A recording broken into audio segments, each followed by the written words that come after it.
No! No! No! Devil man! Devil 666, the mark of the beast! No! Naughty! Naughty jungle of love! Alright, I'm back. So I watched the fight that happened. Larry Wheels made his professional debut, tore his arm in the first round. Very anticlimactic. The guy can punch, right? There was video of him punching the heavy bag. People weren't impressed, but I looked at it. If you know power, that was power. I'm kidding. Teofimo Lopez versus Rolando Romero. Sparring session. Pay-per-view sparring session. Teofimo took it way too easy on Rolly. They made the face-off and all of that other stuff. They were basically friends. I think Rolly did try to knock out Teofimo. He's just not good enough. Teofimo was just going too light on him. Teofimo is in danger of becoming shitty, of being soft. His last two fights were not real for him. It was a sparring session. He was pulling his punches against Rolly. And then the one before that, Shaker Stevens, pulled every single punch, right? And it was very obvious to me in the first 30 seconds where Teofimo beat Shaker's feet 4 times in a row in that first 30 seconds. And after that, I think a fighter knows what he can do, right? But again, he was there to collect a check or whatever it is, favors and all that stuff, how boxing works. Okay, so again, I haven't been here for a while. Tszyu beats Errol Spence. Errol Spence looked like dog crap, right? But he got put on skates against Sean Porter, and that was before the accident, right? So I myself have always said that Errol Spence was a C-level fighter, but an A-level weight bully, right? Meaning that once he fought at his own weight, he's a C-level fighter. Sadly, that's just the reality. He fought at 152, I think, as an amateur way back 20 years ago. It was just mediocre even then, right? In my opinion, even then. So, my thoughts on Spence, it looked like he was I think they were actually going after Jaron Ennis. Because Jaron Ennis, before PBC went completely bankrupt, and Ennis understood the business side of what he was meant to be, and took his own route away from it. I'm trying to get to the point where, so they were building Spence like they were still building him up. And when you're building up a champion, you still have to build up the opponents. Yes, Jaron Ennis was an opponent for Spence to cement his legacy, in my opinion. Stylistically, at 147, Spence would have mauled Ennis easily, right? You take away Ennis's low blows, he's basically a B-level fighter. B-. Okay? And so, PBC is trying to... PBC has been absorbed by DAZN, but they still have that roadmap of how they drew it out from 2015, 11 years ago, right? So they still have that roadmap of where they want their guys. Their guys are old. They don't know where they're way off the map, right? Their roadmap doesn't mean shit. They're way off of it. It's over. They don't know where they're going now with it. And so it's a shit show to the point where Tszyu's promotional company was like the A side basically to Errol Spence. And even though Spence he ran that fight, right? He did pretty decent in spurts.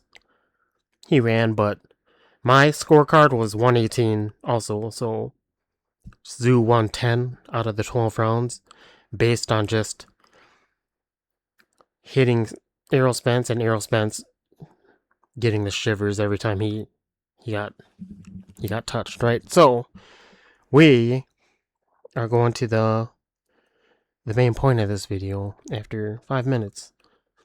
Usyk retires, basically. I mean, he didn't really retire. Relinquishes the belts. Usyk retires from championship boxing to become a show fighter. My question is, how much did he get paid? Was he smart enough to get paid to relinquish those belts? Or did he just get sweet-talked into just relinquishing them for nothing? Right? Usyk has been in movies. He fought Enrique and got a gift. Not only a gift scorecard, a gift knockout. Makes you wonder if he sold those belts and how much he got. In my opinion, if I was Usyk, I'm probably like 400 million. 400 million, right? That makes sense, in my opinion. But he gives out the belts. And now we're going to see... Okay, oh, right. So I have these bullet points I'm looking at, and I forgot a big one, but here it comes, right? Because Usyk retires from championship boxing, relinquishes all his belts. We're going to see Tyson Fury versus Anthony Joshua fight for a unification. That's right, a unification of vacant belts. As ridiculous as that sounds, it seems as though that's what they're trying to do.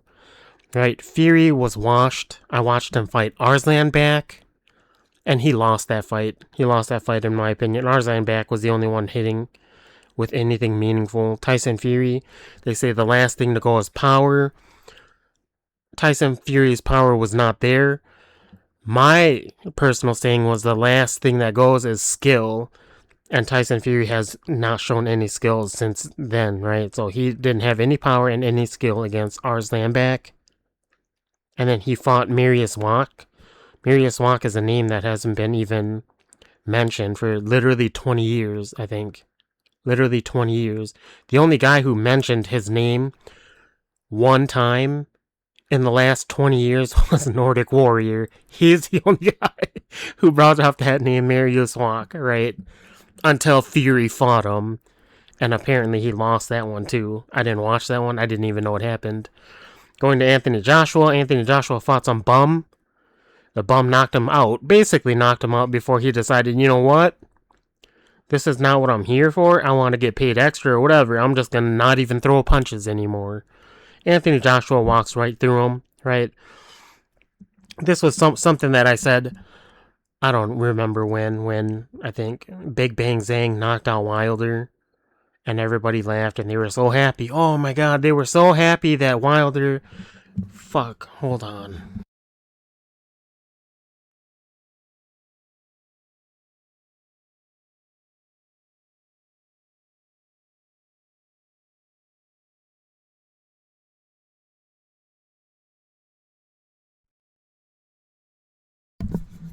Right, I'm back. So, excuse me, but I just saw a big spider walk across the floor and I had to go kill it. So, back to Big Bang Zhang versus Wilder. Right? Big Bang Zhang knocks out Wilder. Everybody's happy because Wilder was supposed to fight Anthony Joshua right after that. And people were acting like Anthony Joshua had beat Wilder when it was Zhang. Right? Reality is, even when I made a review way back then, I said that Wilder would still knock Anthony Joshua out, and that white guy that took a dive against Joshua kind of proved me right. And a lot of people who were on the same side on the opinion that I had about Wilder still being able to beat Anthony Joshua, right? So there's my opinion on those two heavyweights. They're still trying to push that for some reason.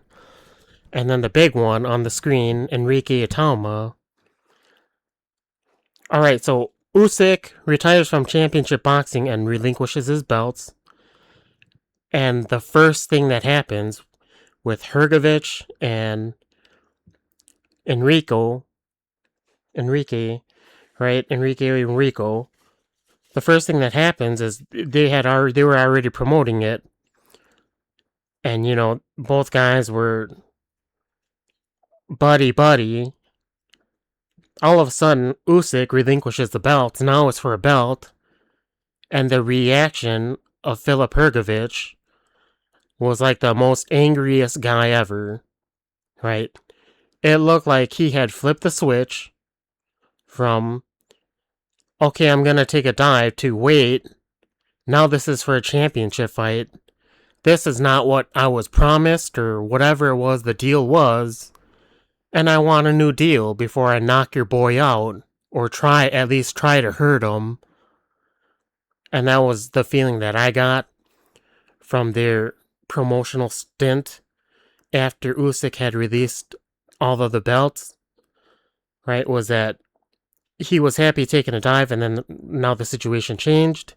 He was disgruntled, and whatever happened between that time and now, they probably paid Hrgovic even more because he's gonna take a dive, because they've already anointed Enrique as the second youngest heavyweight champion ever, next to Mike Tyson. They've already anointed him that during the promotional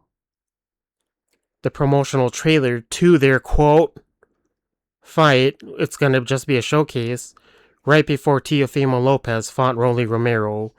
What that trailer was it was like almost like a point of view trailer from the viewpoint of Enrico basically being anointed the youngest champion since Tyson, or whatever, you know, the second youngest heavyweight in the second youngest heavyweight champion in the world history, whatever, since right after Mike Tyson. That's what that trailer was. Right, so point of view, him basically just being fucking crowned. He's walking down the red carpet. He's already won. Filip Hrgovic is there to take a dive. He's so happy now. He's so happy, he's smiling. He's nothing like that disgruntled guy when they interviewed him, when they had a face-off or whatever right after Usyk had relinquished the titles. So that's, I mean, I want to say that's an opinion, but that really isn't an opinion, right? That's more like a very good observation on my part. But I'm going to just leave it at that. I only get time to just make these videos at very late night, I feel like, you know. So I will have some, whatever you call it. Alright. I don't think I've let off a lot of the little, like, you know, the summary off of my chest. So thanks for watching.